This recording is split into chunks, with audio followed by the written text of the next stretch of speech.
Spiritual Series podcast, and we're back with another episode again. And we're with Supriya Chechi, and it's been a while since our last episode. Right. But it doesn't make a difference because I actually haven't uploaded the previous episode yet, so I'll have to upload this also, Okay. and along with that. So yeah, All welcome right. back, Chechi, and let's continue with the class. Like we Chapter were 9. on text 23 and chapter 9. Yeah, Yeah. Okay. Thank you, Kannan. Happy to be back as always. Hare Krishna once again. It's true we had a break of 2 weeks. Couldn't help it. And last class, yeah, Hare Krishna, Jai Srila Prabhupada. And last class, we discussed 22, the famous verse. So now we are going to do 23. So in 9.23, in 9.2, it's like a complete contrast to the previous verse, because in the 22nd verse, he was speaking of a very high level of devotee, who the person who is constantly preaching or chanting the glories of the Supreme Lord, how he personally provides what they need and provides what they lack Hmm. or need, Okay. and preserves what they have. Now suddenly in the next verse, he's talking of those who are devotees of other gods, meaning Hmm. demigods, and who worship them with faith, but that they are actually worshipping only him, but indirectly. They're doing it in a wrong way. So this is the famous Avidhi Purvakam verse. The second sentence, the second line. Avidhi Purvakam, meaning Vidhi, of course, means according to rule and niyam and in the proper way. Avidhi means improper way. So Avidhi Purvakam, this is the verse because he is saying in a very uh, definitive way that demigod worship is not on. Of course, there are demigod worshippers who may worship with the understanding that basically the demigods are servants of the Supreme Lord, and they are placed in certain situations to help us survive in the material world. But the really faulty worship which is being attacked here is when they think that there is no difference between the demigods and the Supreme Lord. That is a completely materialistic concept. That means they don't even understand how the Supreme Lord is very different, or how the Supreme Lord can provide everything that the demigods they are hoping will provide, and can provide even more. So in one sense there is a link, because in the 22nd verse he just told us that he will provide what we lack and bring us anything we need. In the 23rd verse, he's attacking demigod worship precisely because ordinary devotees who don't know about the greatness of the Supreme Lord run after the demigods, thinking that they will provide whatever these people are lacking. So there's a clear link here. And there are hundreds of stories that devotees will tell you, those who are actually at a top level, who that he really reads their wishes, or those who are continuously chanting, preaching, writing, publishing. I know one lady, she was our teacher, Urmila Dasi, and she said she always had a wish. She's American, living in America, doing a lot for children's education, lots of books, and books which have music. She figured out some way in which Krishna books, small stories where the children press a button and some music starts to play, all kinds of very innovative things, touch and write and read and whatnot. So she's based in America, and she tries to come once a year at some expense to Vrindavan, Mayapur, etc. So she always had a wish to travel in the northeast, especially for Manipur, because Manipur is supposed to have a very rich Hindu culture and history. And out of the blue, somebody, I think a life member, wrote and invited her to go and stay with them, paid for her ticket, paid for all her travels, made all the arrangements, just because he wanted her to, someone had recommended her, and he wanted some powerful Western lady to come and speak to the ladies in Manipur in English with translation. So she says she doesn't know how he got wind of it, because she had never heard about this life member. He's not someone so prominent, but he's a businessman, a Vaishnava businessman. So her wish was fulfilled like that. So there are so many such stories. Now in 23, if we read the purport, or Yeah. rather the translation, and actually let's read the verse first. Okay.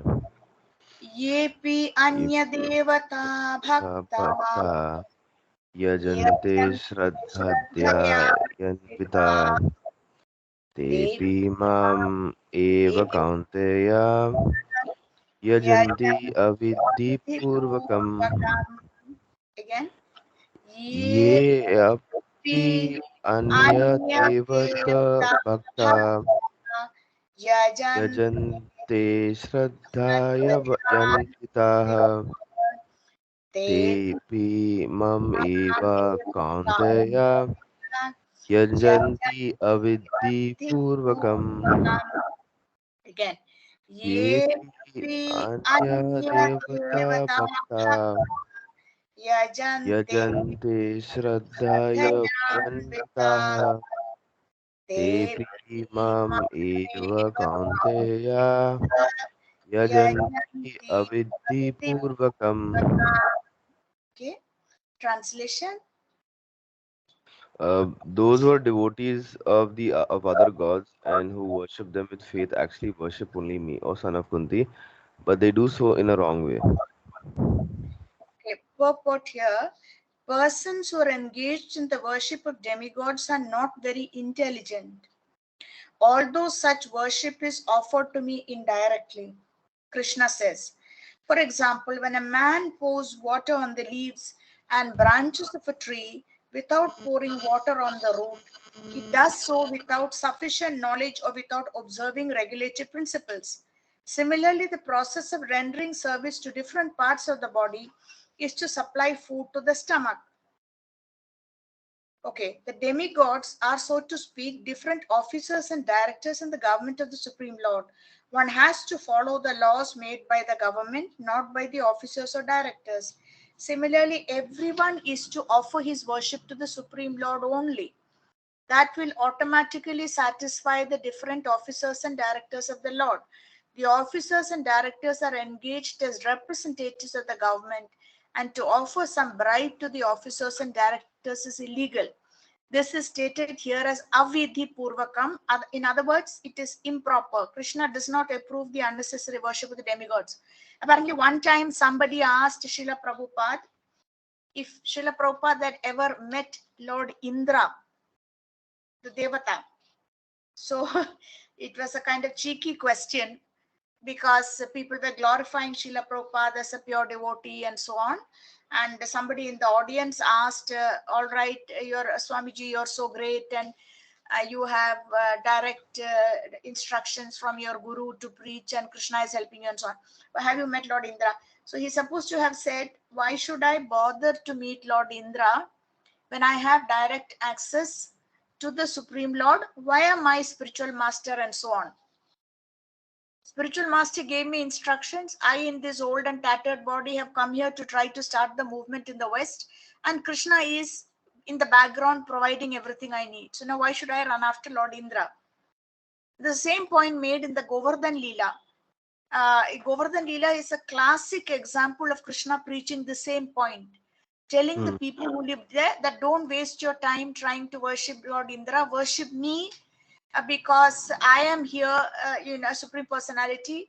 And so when they dispensed with the annual great offerings they were making to Lord Indra, Indra got angry and, of course, rained torrential rain. And then Krishna protects those people with his little finger holding up the mountain like an umbrella. So that way, the Govardhan Leela has much deeper philosophical point which people don't grasp. They just grasp the Annakuta or the hill full of food that's made, which we celebrated recently, actually, even at home. And they all the nice eating and the feasting. But there's a deep philosophical point being made here, because little child Krishna argues with his parents, Nanda Maharaj and Yashoda, and insists that they change direction. It's like a new Hmm. path they are taking. All right, so 24. Actually, Yeah. I just wanted to say like so when it comes to the the pastimes of Krishna, like I've started reading the Krishna, the Supreme Personality of Godhead book. Because Uh-huh. I finished the Chaitanya Charitamrita, Uh-huh. and after a long time I finished it, and then I started in the Krishna Supreme Personality of God book. So it's like Prabhupada's own way of describing the chapter, the 90 chapters of the 10th canto, basically. So it's the Absolutely. summation of, Yeah, yeah. yeah. So it's like if you go to the Veda base, even like on the website, and if you just like just for a minute, if I just show you like here, no, Yeah, yeah. are you able to see this Yeah, I'm place? able to see. Yeah, yeah, I'm able to see. Yeah. Learning. So like initially, like when I finished the Charitamrita, I was like, okay, should I go with this or because I in the or because in when I searched in Google, I was like, okay, what book should I? So somewhere they were saying you should read the Nectar of Instruction or this or that. So I just decided that as far as I'm concerned, like all these books are there, so I'll Uh-huh. just go like one by one. So even it doesn't matter like what. So I'll just go like So next one if was Krishna book. yeah, this one. So it happened with the next one. So I just did this. Now after that, I'll after this gets over, then I'll have to go through this. What is it? The science of self-realization? Self-realization. Very interesting. Very interesting. It's mostly dialogues and lectures that happened in different places that are put together as a book. Oh, Arguments, dialogues, and it's broken into 3, 4 sections. Very interesting book. Now, the Krishna book, do you know? Yeah, it was one of the earliest books that were got written, and I think it was financed fully either by George Harrison himself because there's a forward right in the beginning, or else I'm not sure, that you can check. But do you know why Srila Prabhupada wrote the Krishna? Just see the dedication and dedication. I think it is George Harrison paid something.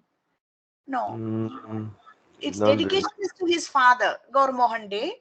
But go now to something, the next one. Next, just try. From Apple. Yeah. You know, Apple is that company that produced those records.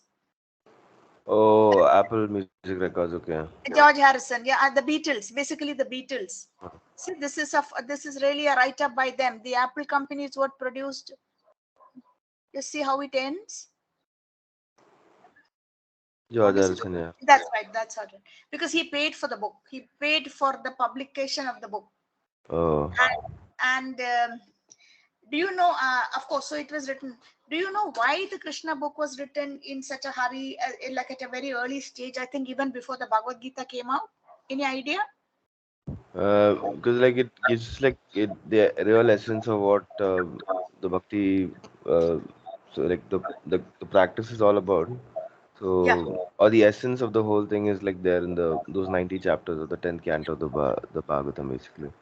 So Yeah. like I guess for people to like just get hooked onto it like more quickly or get interested in this is like maybe that's why but I'm not sure though like I Yeah, think actually, Srila Prabhupada was already writing the Bhagavatam, but he was an old man and he wasn't sure whether he would live long enough to write the 10th canto. There was every chance that death would come before that. So, therefore, he thought the contents of the 10th canto should somehow be out in circulation for reading, like a summary in a simpler form and accessible to everyone. And as fate would have it, he did not live to complete the 10th canto. He started it. He definitely started it, but I think he passed away around the time of the 23rd chapter. I'm not sure about which chapter. And then it was completed by 2 of his disciples based on the lectures he'd given and what he taught them. So that's one major reason. But yeah, the Krishna book is really lovely. All right. So the 24th. So yeah, you were saying that you are reading the Krishna book, and you, which pastime are you on now? so. I marked it on my phone. Let me just like I'll just check in. Know the exact one. I think it was I finished Trinavarta's Yeah, the wind, the yeah, demon, yeah. whirlwind. Yeah.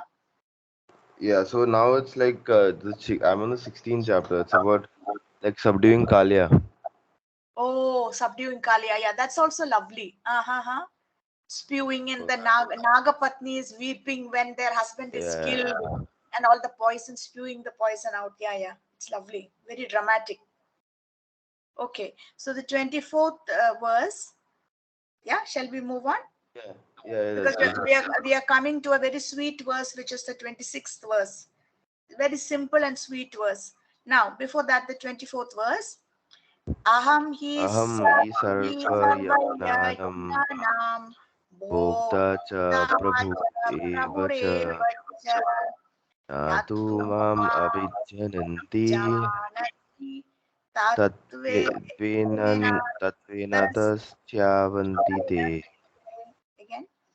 Aham Aham hi hi sarva yajnanam sarvajnanam bhokta cha prabhureva cha na tu mam abhijananti jananti tatvenatasyavanti te. tatvenatasyavanti. Again. Aham hi Aham hi sarva yajnanam sarvajnanam bhokta bhokta cha prabhureva cha prabhurevacha na natu tu mam abhijananti abhijananti tatvedena tatvenatasyavanti te. Translation, please read. I I am am the only enjoyer and master of all sacrifices. Therefore, those who do not recognize my true transcendental nature fall down. okay.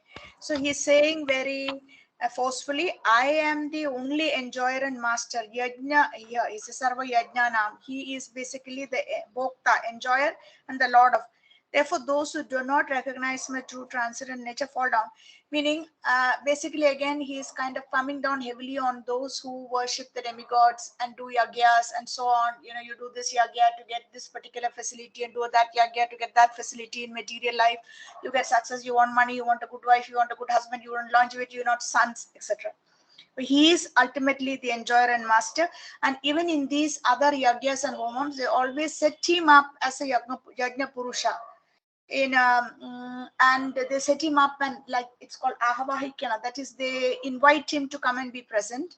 And the tongues of the fire are considered the mouth, the flames of that yagya fire are considered the mouth of Vishnu. So they pour ghee and they pour the oblations and they pour offerings or throw flowers and coconut pieces and bananas to appease. So ultimately it is all about pleasing the Lord Krishna or Vishnu. Therefore, those who do not recognize my true Nazarene nature fall down. Why should they fall down? Because it's kind of offensive to Krishna. He is there telling them that you come to me, I'm waiting to associate and interact with you and to taste the sweetness of whatever emotion you offer me. I will give you everything that the demigods are going to give you. I will give you even more because I am in your heart. The demigods are not in their heart. I am in your heart as Paramatma, and I know exactly what you want and whether you need to get it or not get it. Because sometimes Krishna also dishes out punishment as a favor to bring us down a peg or two if we become too proud and whatever is best. And it's very much like he takes the role of a guru, and they say the guru is like a potter who is holding a pot firm and hammering away into like a metal pot. If you see very carefully, the potter has to, that kind of smith has to hold it with something and kind of beat and beat at it so that it doesn't break but it bends into shape. So Krishna often also takes that form and provides what we lack. Say we really need some good punishment to bring us down. We think too much of ourselves, or some faulty thinking has entered our consciousness. He knows how to give us that and bring like the potter. So he's able to do it. The demigod can't. The demigod just keeps granting what you want if you are able to meet the requirements and like please them. At the same time, they don't have the power to grant unless the Supreme Lord sanctions. So why not cut through all this complicated route and go straight to the Supreme Lord? Here it is clearly stated that there are many types of yajna performances recommended in the Vedic literatures, but actually all of them are meant for satisfying the Supreme Lord. Yajna means Vishnu. In the third chapter of Bhagavad Gita, it is clearly stated that one should only work for satisfying Yagya or Vishnu. The perfectional form of human civilization known as Varnashram Dharma is specifically meant for satisfying Vishnu. Therefore, Krishna says in this verse, I am the enjoyer of all sacrifices because I am the supreme master. Less intelligent persons, however, without knowing this fact, worship demigods for temporary benefit. Therefore, they fall down to material existence and do not achieve the desired goal of life. If, however, anyone has any material desire to fulfill, he had better pray for it to the Supreme Lord.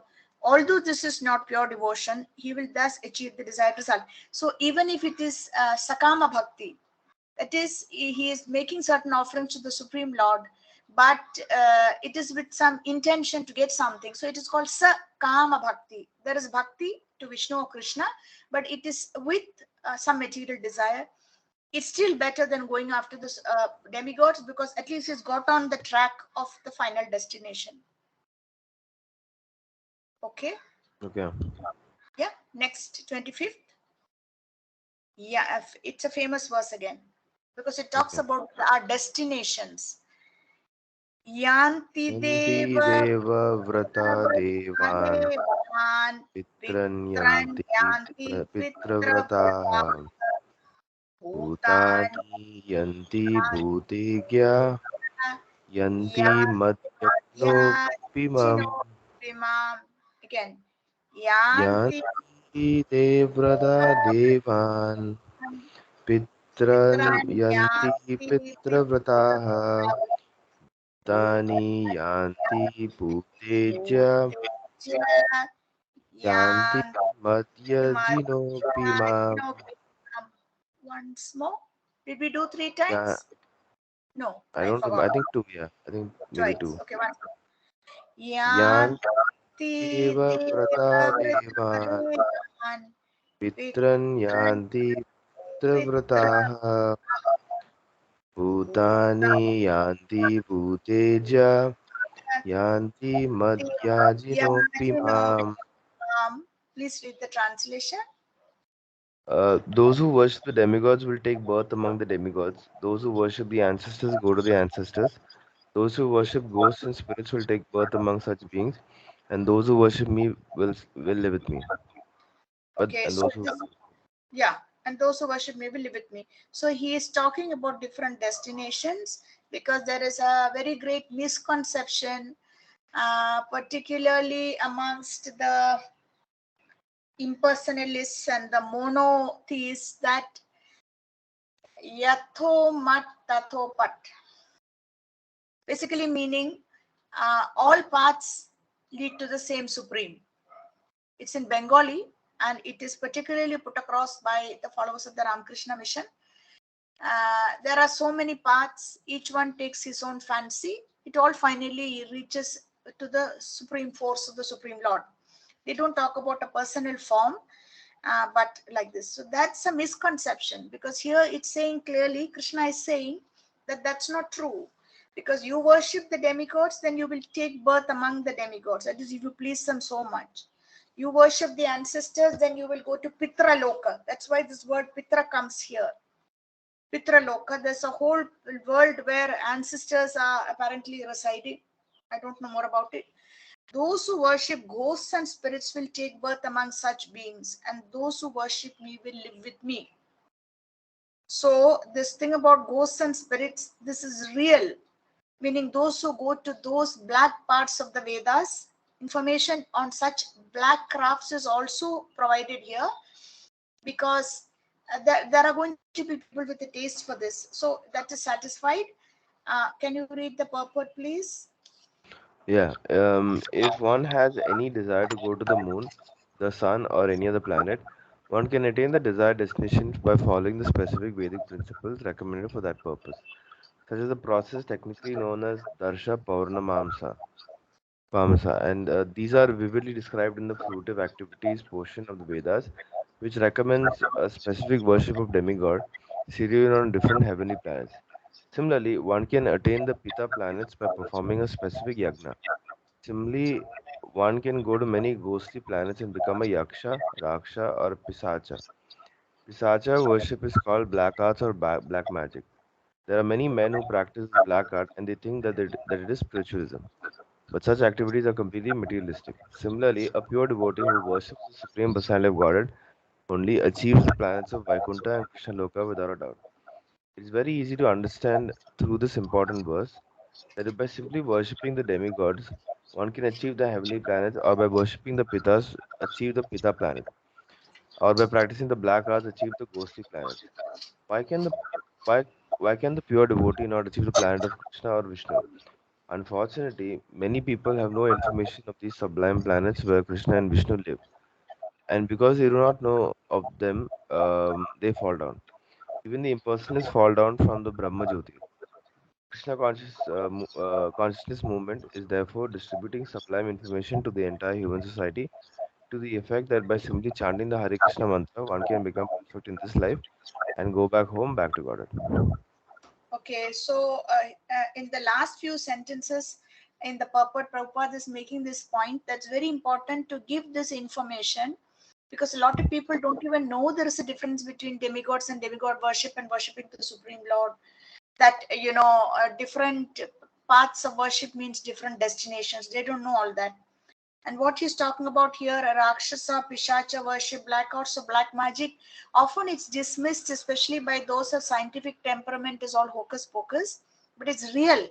And especially in India and even in other cultures, and especially in Bengal and in Karnataka, in Kerala, that wildlife writer, hunter turned writer Kenneth Anderson, like Jim Corbett, his books, Kenneth Anderson, if you look up, he used to live in some part of Bangalore. His son is still alive or was alive. And he writes of man-eaters in areas which are today part of Bangalore city. What's that called? Not White Hill, White Fields. Yeah, there's some part of Bangalore. Whitefields. Yeah, that's right. White Fields. And when the flood came, they were talking about Belandur, and Yamalur. These are all names that figure in Kenneth Anderson's Wildlife, the man-eater of Belandur, because in his time, we're talking about 100 years ago, it was all just wilderness outside the suburbs of Bangalore.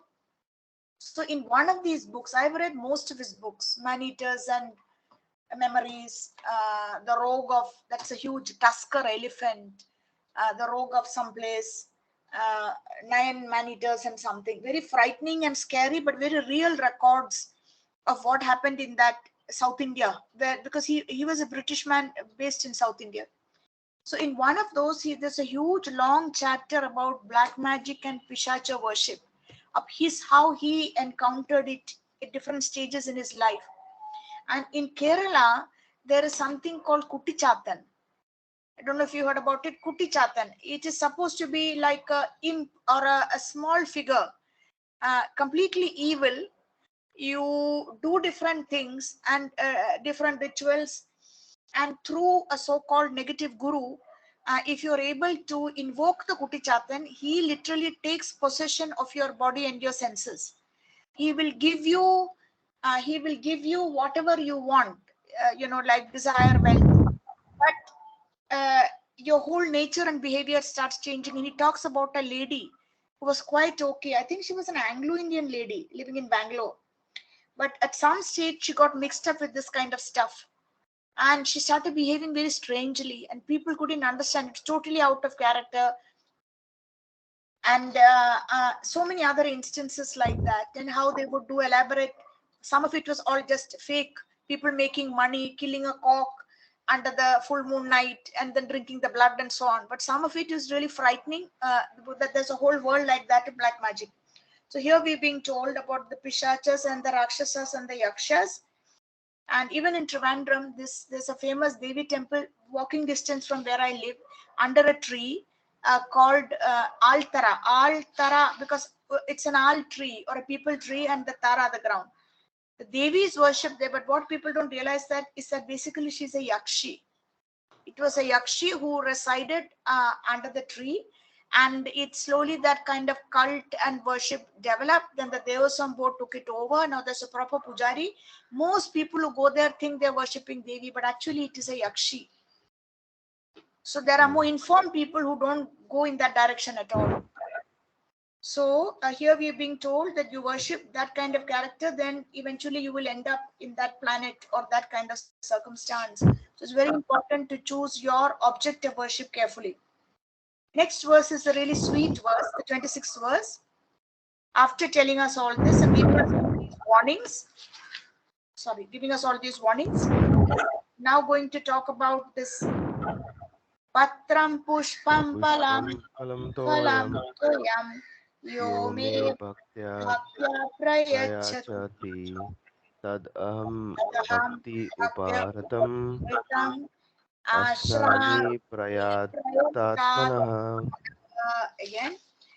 Prapatram Patram pushpam phalam pushpam toyam phalam toyam yo yo me me bhaktya bhaktya prayachati prayachati tad aham dadaham bhaktya bhaktyartam bhaktam asnami prayatatmanaha patram Patram pushpam pushpam phalam phalam toyam toyam yo yo me me bhaktya bhaktya prayachati tad aham dadaham bhakti bhaktya uparatam asnami prayatatmanaha. Translation. If If one offers me with love and devotion a leaf, a flower, a fruit, or water, I will accept it. so simple, huh? If one offers me with love and devotion a leaf, a flower, a fruit, or water, I will accept it. Even any one of them will do. And our acharyas in their commentaries have written by leaf, he means specifically the tulsi leaf. By flower, it can be anything, jasmine, something nice smelling, lotus, whatever. Fruit, anything, water, water, I will accept it. So he's making things so simple.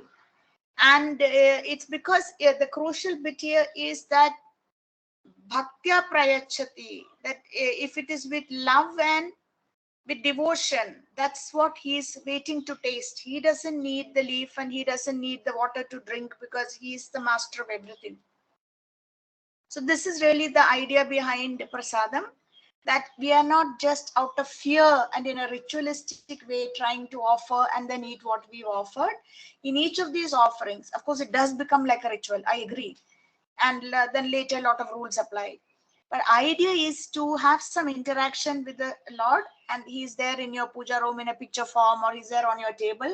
And people, even in non-veg households, what people do is after a while they try and offer at least in a separate small plate a banana with a tulsi leaf on it. This is the other thing. Whatever is offered in food form has to have a tulsi leaf on it, because otherwise he won't eat it. Tulsi Devi is so dear to him, and therefore Tulsi as a Devi, and therefore the Tulsi leaves are always there on his feet or as a garland, and basically on his feet, because always she resides at his feet in a very submissive mood.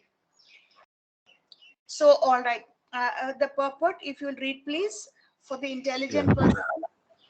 For the intelligent person, it is essential to be in Krishna consciousness, engage in transcendental loving service of the Lord, in order to achieve a permanent blissful abode of for eternal happiness. The process of achieving such a marvelous result is very easy and can be attempted even by the poorest of the poor, without any kind of qualification. The only qualification required in this connection is to be a pure devotee of the Lord. It does not matter what one is or where one is situated. The process is so easy that even a leaf or a little water or fruit can be offered to the Supreme Lord in genuine love, and the Lord will be pleased to accept it. No one, therefore, can be barred from Krishna consciousness because it is so easy and universal. Who is such a fool that he does not want to be Krishna conscious by this simple method and thus attain the highest perfection, life of eternity, bliss, and knowledge? Krishna wants only loving service and nothing more. Krishna accepts even a little flower from his pure devotee. He does not want any kind of offering from a non-devotee. He is in non he is not in need of anything from anyone because he is self-sufficient, and yet he accepts the offering of his devotee in an exchange of love and affection. To develop Krishna consciousness is the highest perfection of life. Bhakti is mentioned twice in this verse in order to declare more emphatically that bhakti or devotional service is the only means to approach Krishna. No other condition, such as becoming a Brahmana, a learned scholar, a very rich man, or a great philosopher, can induce Krishna to accept some offering. Without the basic principle of bhakti, nothing can induce the Lord to agree to accept anything from anyone. Bhakti is never casual. The process is eternal. It is direct action in the service to the absolute whole. Now that you're reading the Krishna book, you're going to come across that famous Leela where Krishna and Balaram are playing in the Yeah, forest and they get tired, and then when they send word to the Brahmanas who are doing, it's the wives who yeah, reciprocate. The Brahmanas are too busy with the rituals and they miss the whole point. So that's another nice pastime that illustrates this verse. Here, Lord Krishna, having established that he is the only enjoyer, the primeval Lord, and the real object of all sacrificial offerings, reveals what type of sacrifices he desires to be offered. If one wishes to engage in devotional service to the Supreme Lord in order to be purified and to reach the goal of life, the transcendental loving service of God, then one should find out what the Lord desires. One who loves Krishna will give him whatever he wants, and he avoids offering anything which is undesirable or unasked. Thus, meat, fish, and eggs should not be offered to Krishna. If he desired such things as offerings, he would have said so. Instead, he clearly requests that a leaf of fruit, flowers, and water be given to him. And he says of this offering, I will accept it. Therefore, we should understand that he will not accept meat, fish, eggs. Vegetables and grains, fruits, milk, and water are the proper food for human beings and are prescribed by Lord Krishna himself. Whatever else we eat cannot be offered to him since he will not accept it. Thus, we cannot be acting on the level of loving devotion if we offer such foods. Okay, actually, even in Ganapati worship, the bhaktas, they try, or at least it comes down by word of mouth, that Ganapati is very fond of modakam and unniyappam and in maybe bundi laddu, and in the Bombay area, what is it called? I don't know. There's another word for modakam. But so the Moti, whole point between, yeah, no, I no. don't know. I think it's a motichur. Motichur laddu, correct. Uh, Because he's seen holding it in his hand yeah. with the mouse at his feet. Mm. So the whole idea in bhakti really is that even when it's a demigod, you try and find out what that deity likes, because that's the kind of personal touch to it. It's like if a guest is coming, you find out what the guest can eat and can't eat and cook accordingly or serve accordingly. Can you read the next verse, Yeah. please? In the third chapter, verse 13, Sri Krishna explains that only the remains of sacrifice are purified and fit for consumption by those who are seeking advancement in life and release from the clutches of the material entanglement. Those who do not make an offering of their food, he says in the same verse, are eating only sin. In other words, their every mouthful is simply deepening their involvement in the complexities of material nature. But preparing nice, simple vegetable dishes, offering them before the picture of or deity of Lord Krishna, and bowing down and praying for him to accept such a humble offering enables one to advance steadily in life, to purify the body, and to create fine brain tissues which will lead to clear thinking. Above all, the offering should be made with an attitude of love. Krishna has no need of food, since he already possesses everything that be. Yet, he will accept the offering of one who desires to please him in that way. The important element in preparation and serving and in offering is to act with love for Krishna. Therefore, there is this famous story of Vidura and his wife who got so excited when they heard Lord Krishna is visiting their house, that they had nothing to offer because they were not prepared, and they had some bananas. And in the general confusion, the story goes that they were offering the skin of the bananas instead of the banana. They were peeling and getting the banana ready. And because they were so excited by his visit, and overcome with excitement and or loving excitement, Vidura was offering the skin, but Krishna was not taking offense, and story goes that he was even eating the skin and not pointing out anything. He was generally enjoying the excitement that it had caused. So the impersonalist philosophers who wish to maintain that the absolute truth is without senses cannot comprehend this verse of Bhagavad Gita. To them, it is just a metaphor or proof of the mundane character of Krishna, the speaker of the Bhagavad Gita. But in actuality, Krishna, the Supreme Godhead, has senses, transcendental senses. It is stated that his senses are interchangeable. In other words, one sense can perform the function of any other. For example, we are told that the primordial Vishnu, when he gets up from his slumber, he just uses his eyes and glances over material nature, and he can impregnate material nature. All the jivas kind of pop out and start taking birth in their respective karmic situations. So that means that one sense can perform the sense function of another. That is what it means to say that Krishna is absolute. Lacking senses, he could hardly be considered full in all opulences. In the seventh chapter, Krishna has explained that he impregnates the living entities into material nature. This is done by his looking upon material nature. And so, in this instance, Krishna's hearing the devotee's words of love in offering foodstuff is wholly identical with his eating and actually tasting. This point should be emphasized because of his absolute position. His hearing is wholly identical with his tasting and eating. Only the devotee who accepts Krishna as he describes himself without interpretation can understand that the supreme absolute truth can eat food and enjoy. Okay, so here actually your the open talks, I think it was a second talk, it makes this point very nicely that the impersonalists also sometimes accept a form of the Lord, but they accept it as a temporary device to focus their mind for meditation, and they feel when they have reached the goal, they just dispense. That's very offensive. It's not pure devotion. It's offensive because you're using the form of the Lord as an imaginary device, you know. Whereas the difference is that real bhakti yoga, it's not like that. It's he exists, he can hear you inside that stone form, and therefore we are very careful when we handle pictures and so on. He hears, he eats the offerings, he enjoys all the worship that he's given.